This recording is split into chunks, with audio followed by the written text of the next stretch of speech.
Hello there. Welcome back to Jennie Designs with Paper and this week's episode of Crime and Coloring, where we take an alphabetical journey through the United States and revisit some of the earlier crimes. But before we talk crime, let's talk coloring. Today I will be using the Honeybee Stamps Pine and Berry Centerpiece stamp set that was drawn by Kelly Taylor here on YouTube. I will be coloring with Copic markers, my alcohol markers. I will be using the coordinating die for the lantern. I will be doing a little bit of masking, a little bit of fixing up. When I get to the creation of the card, I will be using the Honeybee Stamps Peace, Love, Joy Sentiment stamp set, as well as the Simon Says stamp for Sprig die to create some extra on the card. I'm stamping in Simon Says Stamp Intense Black ink because it is alcohol marker friendly on Neenah Classic Crest Solar White 80-pound cardstock, and I am using masking paper by Tiddly Inks for my masking today. Now that we've talked about the coloring, let's jump into the crime. Our alphabetical journey takes us to the state of Hawaii. Now, Hawaii is an archipelago. There we go. And the only one in the tropics, and it consists of 137 volcanic islands. British explorer James Cook was the first known non-Polynesian to arrive at the archipelago. And afterwards, an influx of Europeans and American traders, explorers, and whalers soon arrived, leading to the decimation of the once isolated indigenous community through the induction of diseases such as syphilis, tuberculosis, smallpox, and measles. Having formerly been a number of individual tribal units, the islands that make up modern Hawaii became a unified, internationally recognized kingdom in 1810 under a monarch rule. And it remained independent until American and European businessmen overthrew that monarchy in 1893. This led to the annexation by the United States in 1898, and Hawaii remained a territory for quite some time after that. Hawaii was a strategic point in the United States defense and remained a territory through World War II, even after the bombing at Pearl Harbor. Hawaii was granted statehood on August 21, 1959, and is still currently the last state to join the Union. Hawaii has 2 official languages and was the birthplace of surfing. The hula dance is the reason that historical stories and traditions of the islands remain. The dance tells the stories that existed before there was an official written language. Hawaii is home to the most active volcanoes in the United States and the home to the largest dormant volcano. Mauna Kea, if I pronounce that properly, is the world's tallest mountain at a whopping 33,500 feet tall, and it is often snow-capped even in the summertime. Hawaii is one of the wettest places on Earth. In 2021, Mount Mauna had an annual rainfall of 491 inches. You cannot have a pet snake on Hawaii. In fact, there are no indigenous snakes on Hawaii except one kind of earthworm snake crossbreed. You also cannot have a pet hamster or a gerbil, for that matter. Hawaii is rabies-free, so if you plan to go on vacation, you should not plan on taking your cat or your dog because strict quarantine rules are in place. It is estimated that 70% of the native birds of Hawaii have gone extinct, and there are only 2 mammals that are native to the islands, the hoary bat or horay bat and the monk seal. Monk seal. There we go. My words today, y'all. Sorry, words are hard. There are 13 letters in the Hawaiian alphabet. You can mail a coconut anywhere in the world from Hawaii. Hawaii is one of 2 states where there is no gambling of any kind. The other is Utah. Given that Hawaii is located 2,000 miles from any other landmass, they have their own time zone. And in Hawaii, you can find 10 of the world's 14 climate zones. And in Hawaii, the question, who killed Jane, was on everyone's lips for a minute in 1905. Jane Elizabeth Lathrop. Now, okay, before I start, our story does not start in Hawaii, but it definitely ends in Hawaii. So that's why I picked it, and it's intriguing. Jane Elizabeth Lathrop was born on August 25th, 1828, to shopkeeper parents Dyer and Jane Lathrop. She was the second of their 6 children. They had 3 boys and 3 girls. She attended the Albany Academy for Girls, an independent college prep school. It was a day school. They did not live there. In Albany, New York, and the enrolling ages were preschool, so age 3 to age 12, and it is the longest running academy, this academy is the longest running day school, girls' school in the country. Amasa Leland Stanford was born on March 9th of 1824 in what was then Watervliet, New York. It's now the town of Colony. His parents are Josiah and Elizabeth Stanford. He was one of 8 children. Leland's father was a farmer. Okay, he went by Leland, not Amasa. Leland's father was a farmer of some means and raised his family on their farms in the Lishakill and Rosalie, I can't pronounce this word, you guys, Rosalville areas of Watervliet. There's a lot of words in here. They're going to trip me up today. Sorry. The family home in Rosalville was called Elm Grove. And in the 1840s, Elm Grove actually burned. Leland attended common school, which is public school, until 1836. He was tutored at home until 1839. And then he attended Clinton Liberal Institute in Clinton, New York, and then went on to study law at Cazenovia Seminary in Cazenovia, New York. And he did that from 1841 to 1845. In 1845, he entered the law offices of Wheaton, Doolittle, and Hadley in Albany. And after being admitted to the bar in 1848, Leland, with many people at that time, moved to Port Washington, Wisconsin, where he began a law practice with Wesley Pierce. At this time, his father presented him with a law library said to be the finest north of Milwaukee. In 1850, Leland was nominated as Washington County, Wisconsin District Attorney. Now, sometime in 1849 or 1850, maybe even as early as 1848, Leland and Jane met and fell in love. I cannot find how or where they met. They could have known each other just from being from the Albany area, but I don't know. However, they got married on September 30th of 1850. So by 1850, Leland was already out of law school and had moved to Wisconsin and was practicing law. So they lived in Port Washington, and I don't know what took Jane to Port Washington. They got married after Leland was already living there, so maybe they were engaged prior to that. And she moved there when they got married. I couldn't really find that out. Anyway, Jane and Leland lived in Port Washington until, I think it was 1852. A fire burned Leland's law library and other properties to the ground. Now, I'm guessing that these other properties were his office and probably their home because Leland and Jane moved back to Albany. That was short-lived.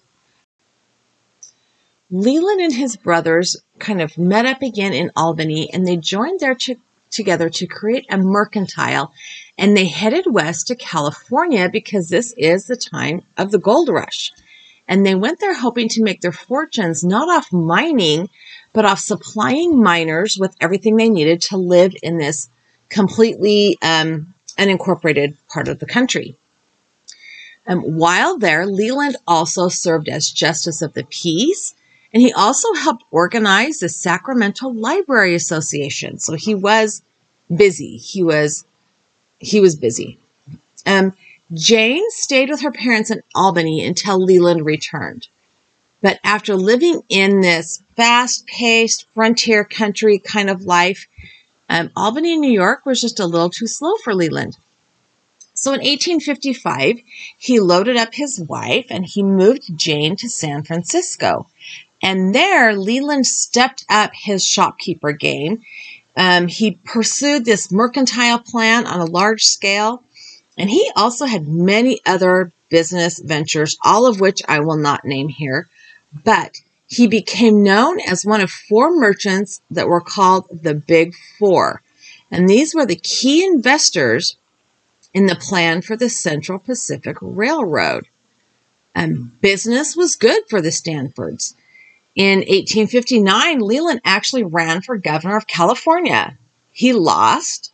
He was nominated again in 1861 and won and served a 2-year term. In that time in history, you could only serve one term, and he did. Leland was the first Republican governor of California, and while serving as governor, Leland cut the state's debt in half, and he oversaw the creation of the first state normal school in San Jose, which later became known as San Jose State University. So Leland and Jane were in a good place. And of course, while their business and political life was moving forward, so was their family life. At the age of 39, on May 14, 1868, Jane gave birth to their only son, Leland Jr. Sadly, 15 years later, while their family was visiting in Italy, Leland Jr. contracted typhoid fever and died. And his death forever changed Leland and Jane and the direction their life took. They would then go on to spend the rest of their lives and their fortunes finding ways to memorialize their son. In fact, before even returning to California with their son's remains, both Leland and Jane changed their wills, leaving everything to a then proposed institution in Palo Alto, California, and a school. They did that just in case the trip home was not, didn't have a happy ending. In November of 1885, they created plans for the Leland Stanford Junior University, which opened on October 1st, 1891. So they went about getting endowments and government funding and finding other wealthy business owners to create this I don't even know what to call it, like this memorial to their son, their one and only son. Now, while they are getting this university up and running, Leland continued his political career. In 1885, he was elected to the state senate. He served on the Building and Grounds Committee. He served on the Naval Committee. He fostered a couple of bills, one to create worker-owned co-ops and another to change the currency to be backed by land value instead of gold. Neither of those bills made it out of committee. I mean, if you got a lot of property, you kind of want the dollar to be based on the value of the property. But anyway, all the while, the whole time he was the Senate, he was also the he was the president and director of the Central Pacific Railroad. He was on the board of trustees and sometimes the president of the Stanford University. Leland was still a senator when he died in 1893 from complications of a long-term illness, locomotor ataxia, a complication of late-stage syphilis. So we're just going to leave that there and walk away because that is not the point of the story. After Leland's death, Jane took over. She took a huge part in their role at Stanford. Stanford at this point in time is being run by a board of trustees. And Jane took on the position of president of the board. However, Stanford also was having some financial issues. It was struggling. And At one point, the trustees actually advocated for a temporary closure while they figured out the income and tax issues and could get everything resolved. There were questions about some of the endowments that were being offered. I mean, it was a hard time for Stanford. And as the remaining founder of the original creators of Stanford, Jane held a great amount of control over the trajectory of the university. Under her direction, Stanford University gained an early focus on the arts. She also advocated for the admission of women, and in fact, Stanford was one of the first co-ed colleges. She took a strong position on the issue of academic freedom, and she sought and ultimately succeeded in having the university economist Ross fired. And the reason for that was that Ross was leaning toward a collectivism political viewpoint, and he was a known racist. He often made comments about the Chinese community, and Jane was appalled by that. She did not think that belonged anywhere near this university that was supposed to be this monument to her son. Unfortunately for Jane, she often sat in opposition to the board of trustees. And those oppositional relationships led to some hinky happenings. We're just going to call it that. Jane involved herself in Stanford's daily management. She corresponded with David. Let me think of his last name. I forgot to write it down. David, oh my gosh. Jordan. David Jordan. There we go. I remembered. David Jordan was the current president of the university. So Jane is the president of the board of trustees, but David Jordan is the president of the university. When she disagreed with or disapproved of a faculty member, and she didn't have to have or even state her reasons, she told David to fire him. And then she began to second guess some of David's decisions. And so she went on to find, there was a German professor named Julius Goebel, and he had been a friend and a confidant. And she had him keep track of David Jordan.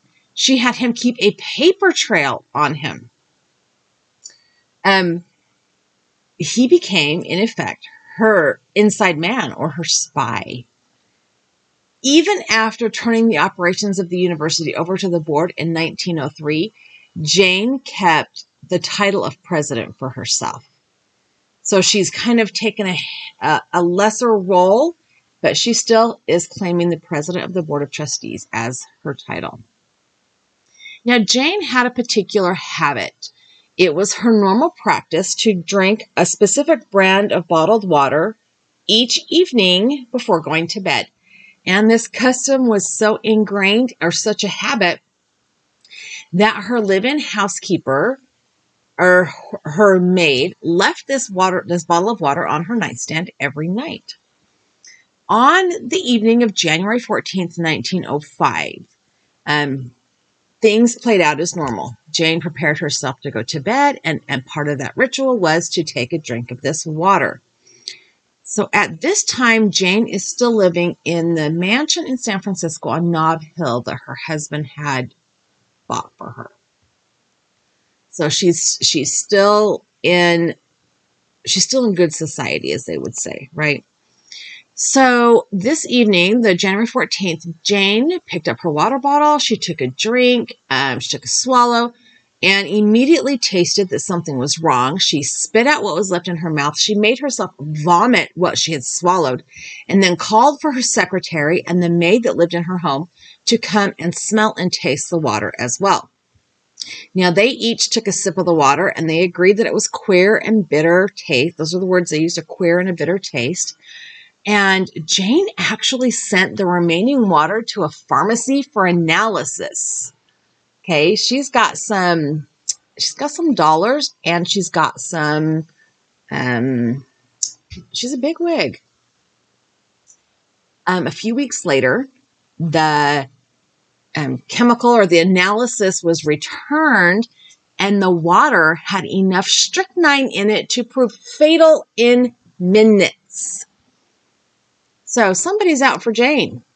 Somebody is out for Jane.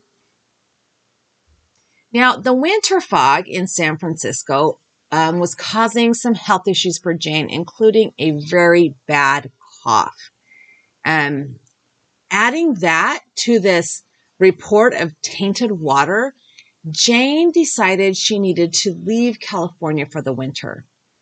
At the same time, there were reports that her opinion of David Jordan was, well, not awesome. She had been rethinking about his ability to run her university. And she did very much think of it as her university. On February 15th, so about a month after the poisoned water issue, Jane decided to travel, to get out of the wet, cold, foggy California, and she headed to Hawaii. And her plan was to rest and recover from this illness that had been gripping her, and to think about the direction of Stanford and David Jordan's job. While she was in Hawaii, she stayed at the Moana Hotel on Honolulu Island. And on the night of February 28th, before retiring to bed, Jane actually requested bicarbonate of soda as a digestive aid. She had heartburn and she wanted a Tums, basically. But it was bicarbonate, so baking soda water. And her secretary, Bertha Berner, got this concoction for her. At 11:15, Jane woke up. So Bertha and her maid are staying in the same hotel suite, and Jane woke her servants up with cries of, quote, "I am so sick," and, quote, "Run for the doctor. I have no control of my body. I think I have been poisoned again." So, of course, Bertha and the maid, whose name I did not find, summoned for a, they call the front desk or whatever. Probably ran down because it's the 1900s, but whatever. And Dr. Francis Howard Humphreys responded to the hospital at the call for help. And the scene is described in his notes. He tried to administer a solution of bromine and chloral hydrate. He was trying to make her vomit. And Jane was now just in agonizing pain. And she said, "My jaws are stiff." Dr. Humphreys, responded to that and realized she could not, like, her lockjaw kind of had set in. The muscles in her jaw were tight. Dr. Humphreys then said in his notes that, quote, "She was seized by a tetanic spasm that progressed relentlessly to a state of severe rigidity. Her jaws clamped shut, her thighs opened widely, her feet twisted inward, her fingers and thumbs clenched into tight fists, and her head drew back. Finally, her respiration ceased." So she had a massive seizure, is what it sounds like. Other physicians were called to the hotel to help, and Dr. Humphreys, in his notes, wrote down everything he did to try to revive Jane. He tried to get her to vomit. He called another doctor, Dr. Francis Day, to come with a stomach pump to kind of pump whatever she had ingested. He asked for Dr. Harry Murray to bring a medical bag, but nothing happened. Mrs. Stanford, there was nothing they could do to keep Jane alive. So an autopsy and an inquiry by a coroner's jury followed the death of Jane Stanford. And after reviewing the autopsy report and hearing 3 full days of testimony, the jury took only 2 minutes to reach its conclusion. Quote, "Jane Lathrop Stanford came to her death from strychnine poisoning, said strychnine having been introduced into a bottle of bicarbonate of soda with felonious intent by some person or persons to this jury unknown." Jane was murdered in her hotel room in Hawaii after a month and a half-ish, I guess almost 2 months, after an attempt in her own home in San Francisco. At the same time that Jane was at death's door, University President David Jordan was en route to Honolulu with his own group of people. Theoretically, he was on his way to convince Jane that he could run Stanford the way she wanted it to run. However, when he got to Hawaii, the first thing he did was hire a different doctor, Dr. Ernest Waterhouse, and he hired him to dispute the cause of death. Now, how he came to choose Dr. Waterhouse, I do not know, but with this doctor's report, before Jane had even been buried, David Jordan told the press and everyone watching and listening and reading that contrary to earlier reports, including the coroner's inquest report, Jane did not die of poisoning.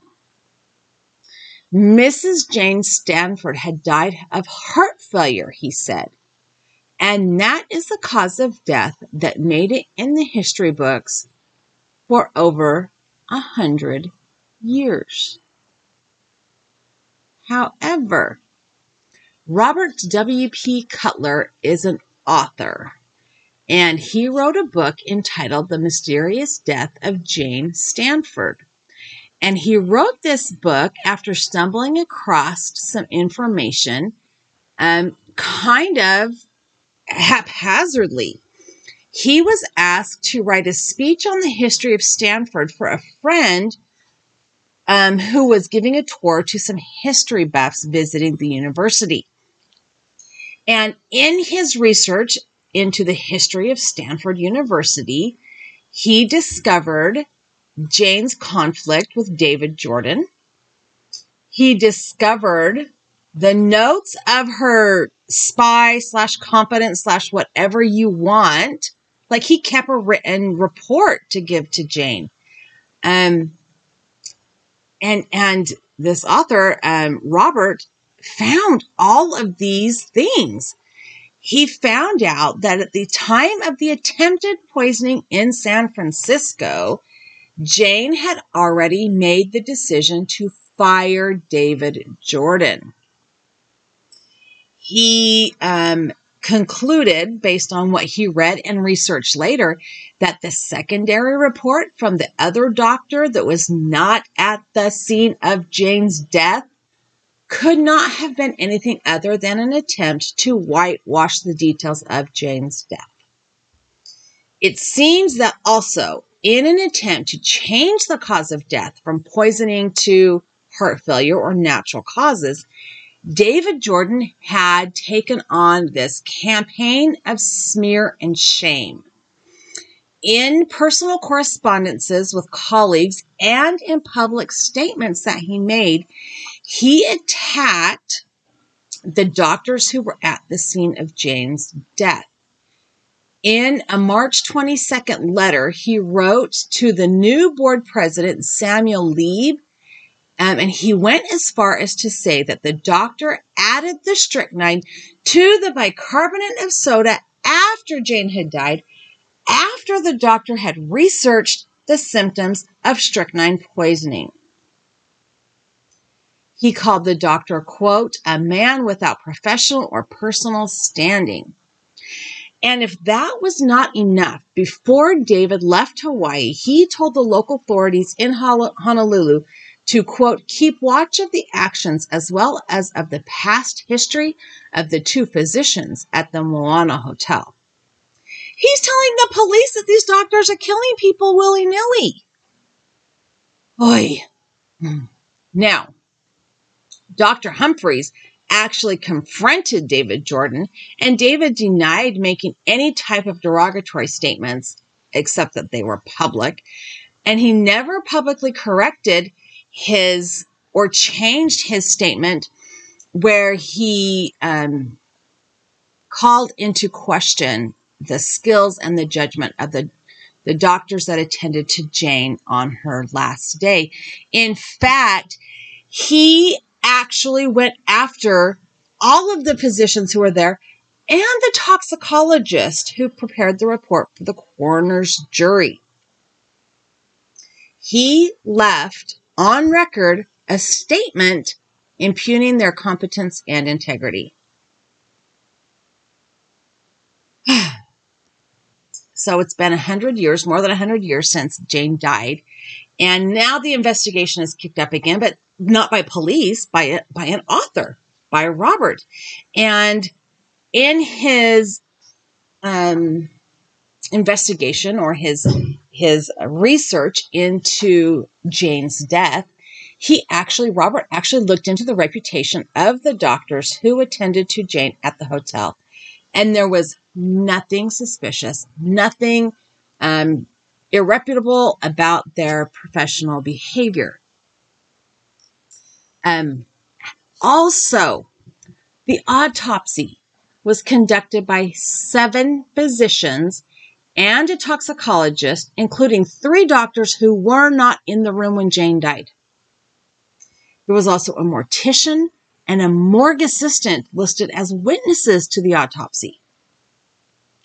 In fact, the only doctor in this whole story whose character was questionable was the doctor who David Jordan hired. He was actually described as, quote, the only medical man in Honolulu who would express an opinion in accordance with the views held by David Jordan. And David paid Dr. Waterhouse the equivalent of now $7,000 for a 4-page report that contradicted the poisoning and cause of death. No one, including authorities, has actually called David Jordan the murderer or the instigator in Jane's death. And interestingly enough, records indicate that only one person was present at the time of both poisoning incidents. And that was Jane's personal secretary, Bertha Berner. Bertha had been Jane's companion for 30 years. And according to people who knew them both, they liked and cared for each other. All of Jane's employees were paid well, but Bertha was paid better than average. She was treated well. She accompanied Jane on all of her travels, and they did seem to be, to people who interacted with them, friendly. They liked each other. Part of Bertha's salary even included her own home.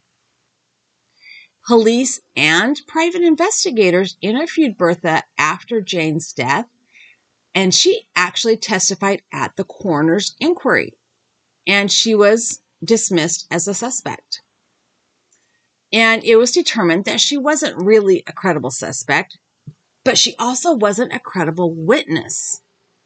Bertha later went on to write 2 memoirs, one titled Incidents in the Life of Mrs. Leland Stanford by her private secretary, Bertha Berner, and the other titled Mrs. Leland Stanford, An Intimate Account. But according to Robert, who read them in his research, they seem to be more fact than fiction. And one example that Robert illustrated was that Bertha claimed that her and Jane were watching the moon rise over the Pacific Ocean the night she died. But astronomy charts, that's the word I'm trying to say, showed that the moon didn't rise until almost 3 o'clock the next morning. Jane was dead by then. And the secretary's recollection of the death itself varies from book to book. Now, I think that probably if it was exactly the same every time, you would chalk it up to lying because she's reciting a memorized story, right? but I guess they were in conflict with each other, not just, they were inconsistent, like greatly inconsistent, not just more details in one than the other. It stands to reason then that the most logical conclusion is that Bertha and David were working together.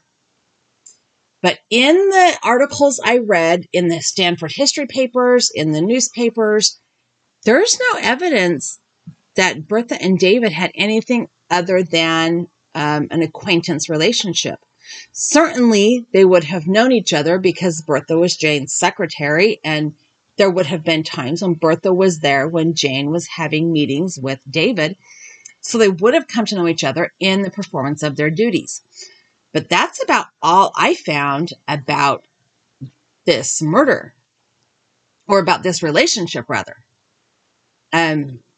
So you tell me, who do you think did it? I will tell you, the fact that David was already on his way to Hawaii when Jane died tells me that he should have been suspect number 2 at least. If Jane's habit of drinking a bottle of spring water every night was public enough information that somebody could put poison in it, it is likely that her indigestion or heartburn, whatever it was, that caused her to take baking soda, barcodium carbonate, whatever it's called, that stuff that's baking soda basically. Maybe that was common knowledge as well. Did she acquire that on the island, or did she bring it with her? Would be the next question asked. And because David was so quick to have her cause of death changed from poisoning to heart failure, I don't think anybody even looked. Nobody, there was no, I did not find, okay. And let's remember that my sleuthing is really what I can do without checking out books from the library. Okay. If I can't find it on the internet, then yeah. But I did not find in anything that I read that there was an extensive police investigation.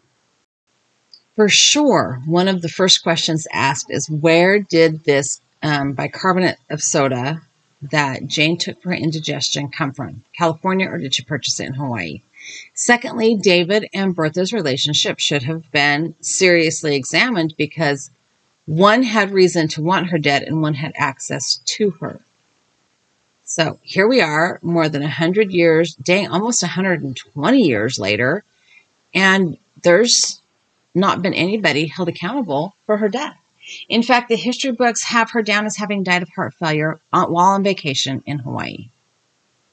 Here is a picture of Jane. She's a beautiful woman. This is in her later years. She seems like a pretty serious woman, but there's laugh lines there. This is a picture of Leland in his younger years, probably about the time he finished law school. And I did find a picture of the two of them together. I would guess probably about the time that they got married, or because they're in all black, the time that their son died. Thanks so much for hanging out with me today. I hope you enjoyed listening to me tell this story. I have a couple of other videos here that I think you might like. I've also added that subscribe button. If you haven't subscribed, I would love it if you did. Again, leave me a comment down below. Tell me your thoughts. Give me a thumbs up and have a really fabulous day.